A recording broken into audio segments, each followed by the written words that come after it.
Kiogamba otyo omukulu. Ndistede musibe mutye basebe. Zadde sawa is it biri n'ekitundu awo watereddeyo post ng'ogamba nti oresigninze. Buzibu ki?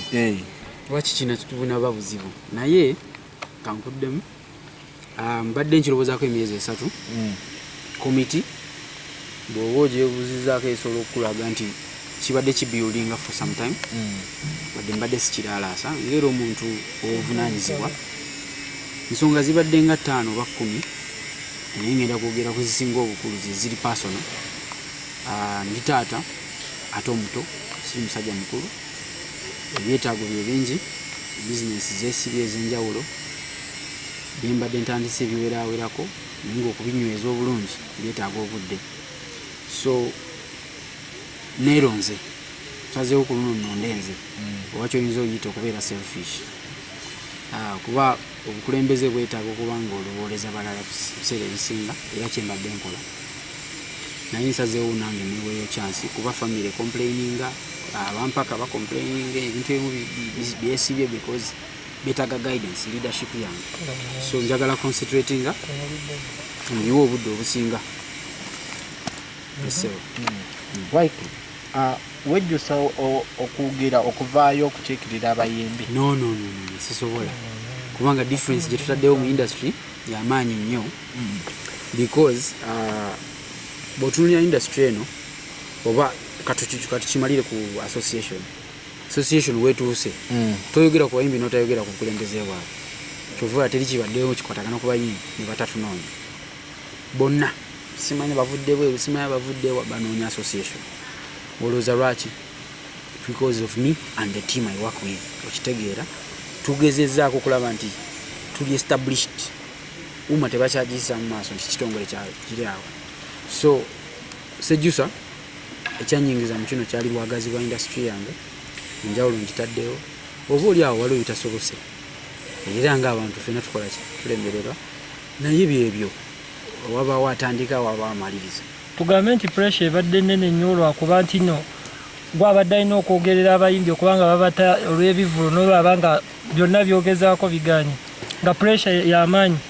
Pressure yaliwo nnyingi yali eri nga bakanonda abali bakayana simanyi tasobola ndowooza nabalaga nti nsobola nsazeewo stepping it down not because sisobola stepping it down because ina ate ebintu ebipressing ebingi tunyigiddwa omwaka mulamba simanyi bamukiraba mwaka mulamba ffe tetukola okitegeera kati tuli ku digital kutuyiza ate oba ekyayiya ne internet nebagikola ki so nzi ndi musajja atyagalira ddala kintu kyebayita bwavu kuba mbukuliddemu ninalayira obutafanga ndi mwavu okitagaana so nsazeewo neewe obudde tutandika oyiya ebintu byange kuba weebiri naye byetaaga obudde so kyekyo ekyandesezza ebintu byange teri pressure because bikolebwa waliwo ebimu ebitusinza amaanyi because ate ffe tetulina bakuumi tuli just title okola kyosobodde na social media abantu okolina abo abakuwagira nebagamba waiki kyayogedde kikole ki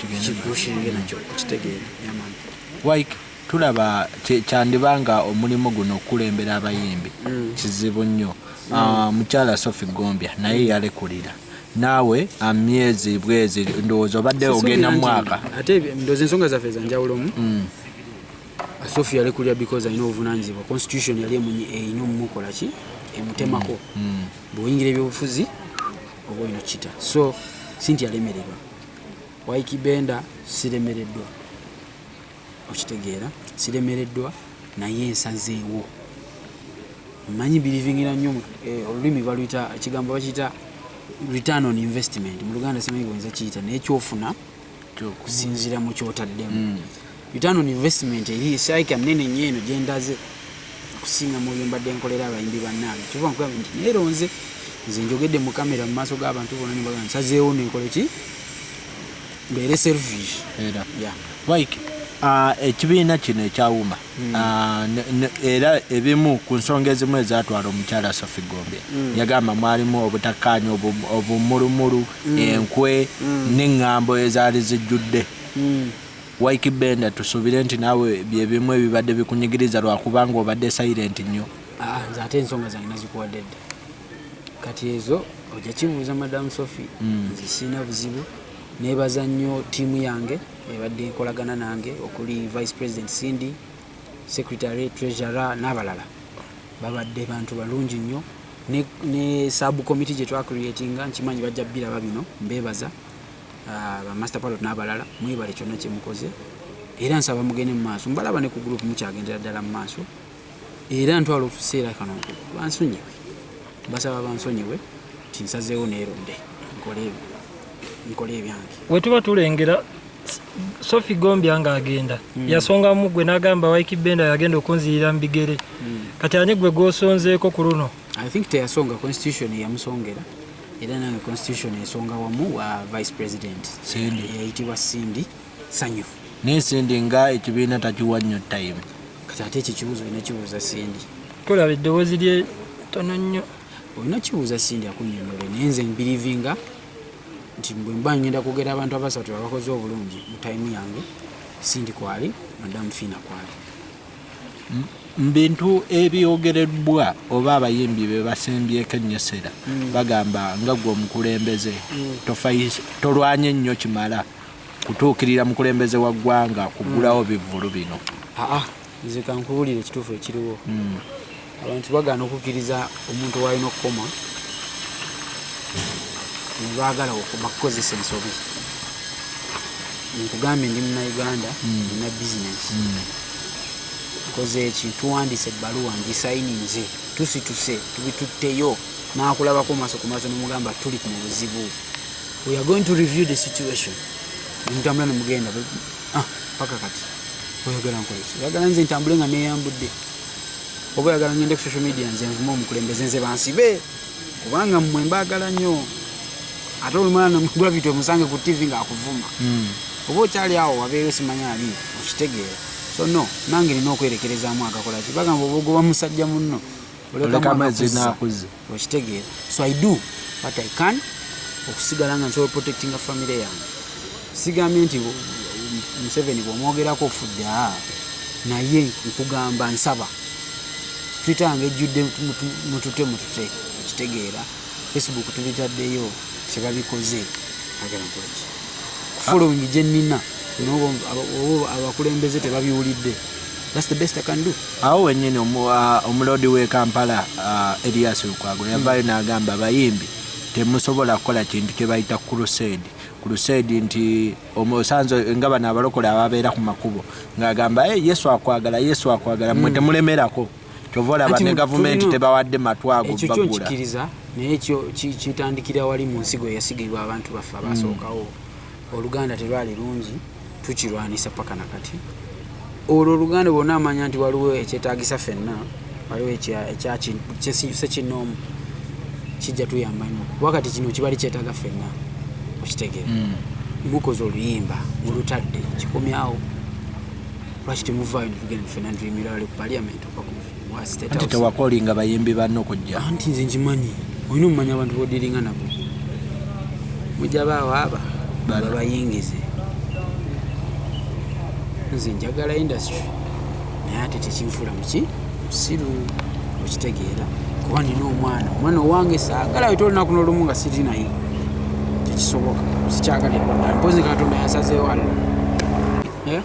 Wembeera ku social media zo especially Twitter, mulimu bafaani abamu abagamba todeservinga kubeera president w'abayimbi because Nubian bamukwata muyimbi munnammwe naye nga mmwe association temwavaayo kulwanirirako. No, twavaayo yet nga Omare ne teams we bajja mwavaayo, buli muyimbi yavaayo n'apostinga. Buzibu ki? Kambuze ekibuuzo. Manyi nze njagala nnyo nenkuba ebintu nga bibiri. Olumu bindeetera obuzibu n'ebyo bwentyo bwe ndi okitegeera, era sejjusa kubeera bwentyo. Ekisookera ddala kikino, Nubian Lee bamusiba bamusazeeko enviiri emulabe ejjuzi bibi nnyo, bikyamu era mbivumirira. Nganzo Ssekinoomu association yavaayo newandika ebbaluwa okitegeera ngesaba omuyimbi bamute. Tetukomyawo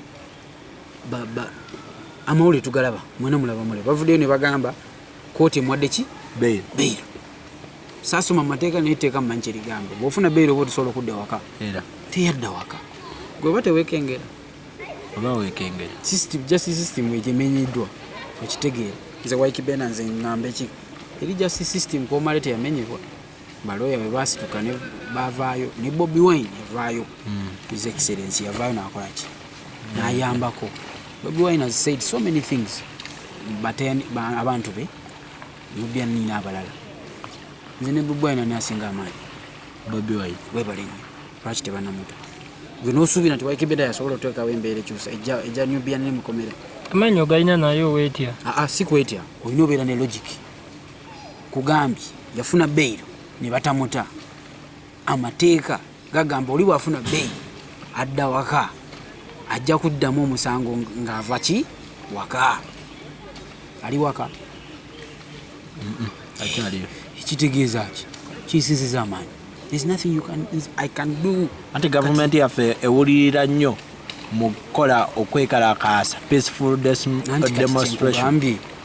Kyenkugambye kikino Bobi Wine bamukwata twekalakaasa teyavaayo yavaayo Bobi Wine bamukuti twekalakaasamu ku Twitter fena tukozesa social media sorry bamutadde Bobi Wine yafuna bail teyadda waka Bobi Wine yafunye bail bamutadde lwaki mwagala okuntunuzaamu nundu nti nze mulabe tugambe mukiraba mazima gali nti system nfu tugambe olinamu kapaati k'obutiitiizi akatonotono no bakiyita magezi kukyoyita obutiitiizi kiyita magezi nomanya wookoma nagambye dde bwoba olumba musajja muno olekamu akakola ki agakuzaayo so olina omanya wookoma awo wennyini okusinziira ebbanga lyobadde mu bukulembeze bwawuma kusoomozebwa kigo kogamba nti bino nnemereddwa bino ngezezzaako wano ne wano ne wano ne challenges ekyo kifo kikyamunyonza okubanga nze akyogerako kinyuma nnyo ng'obuuza bwe mbadde nkolera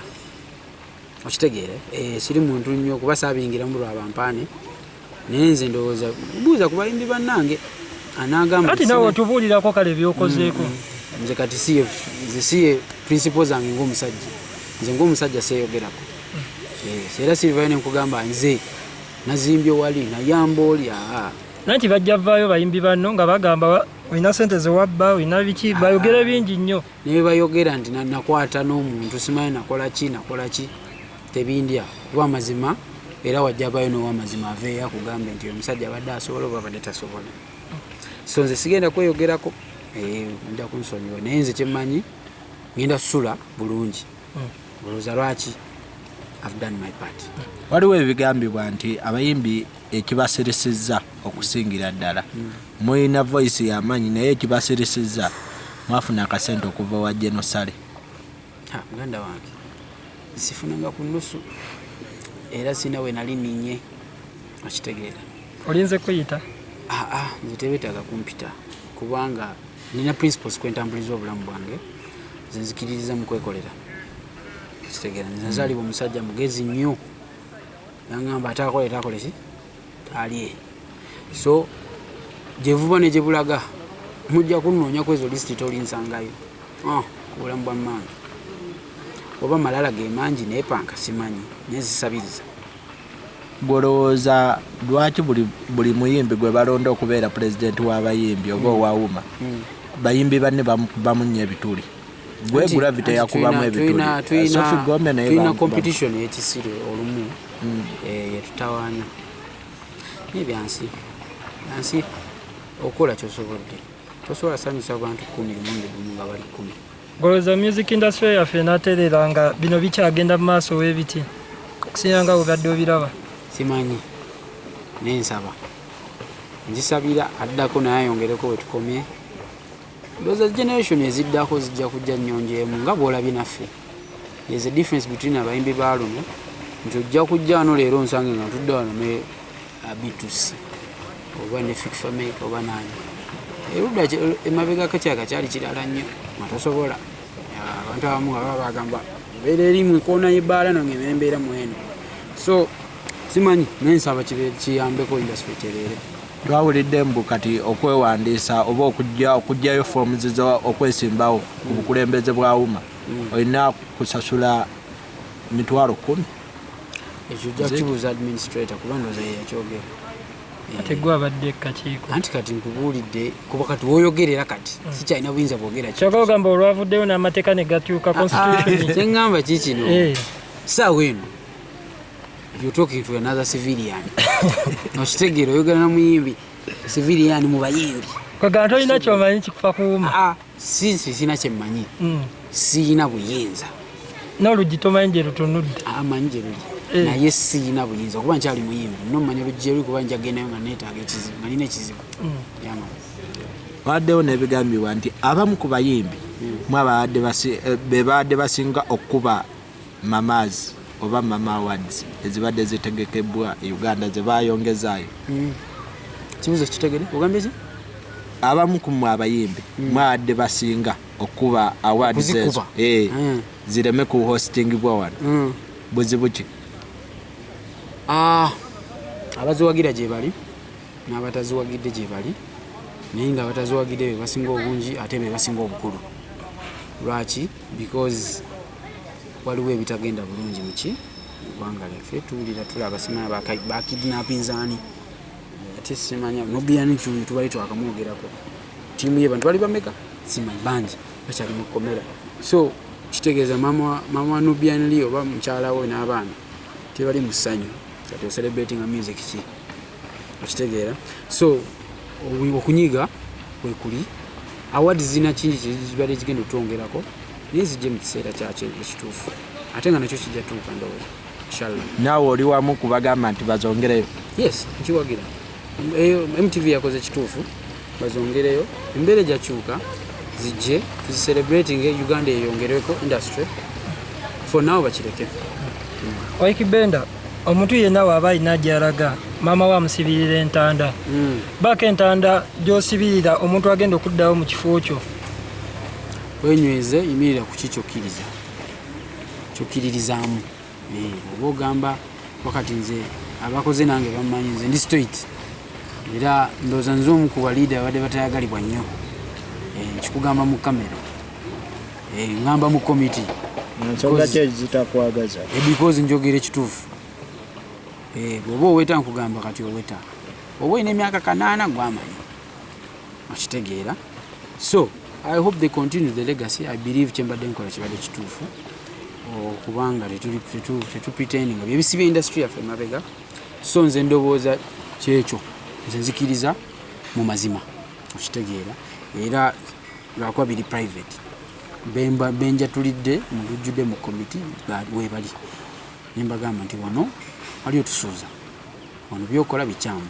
temukulembeza kino twajja kukola kino okitegeera era wenzuula nti olemezzaamu ng'otutte ekkuba ekyamu nze nzire ebbali byebimu ebyo mutandabyemu okitegeera so kyekyo musically maaso awo mu bbanga tonaawo tukulabawa nga kaseera kano tulengera ebivulu tebannaba biggula ya contributing ku music industry ng'omuyimbi singa president anti musically anti ndi mu kugamba kufiira ku muntu fulumya hit after hit kufiira ku muntu wona ewanatuteera naye nga nsuubira mukama waba twadde ekisa tewajja beera wala nnyo tudde ku stage kikole ebivulu tuddemu tulabaganeko n'abantu baffe bano batimbye Valentine's Day gwe totegekeddeeyo engeri gyolina ennyimba zonka bangi batimbye obulango gye buli ku mativi mbu kibalinayo show sinaba kukirowoozaako ekyo kuba ndi mu kumaliza alubamu yange eyakubiri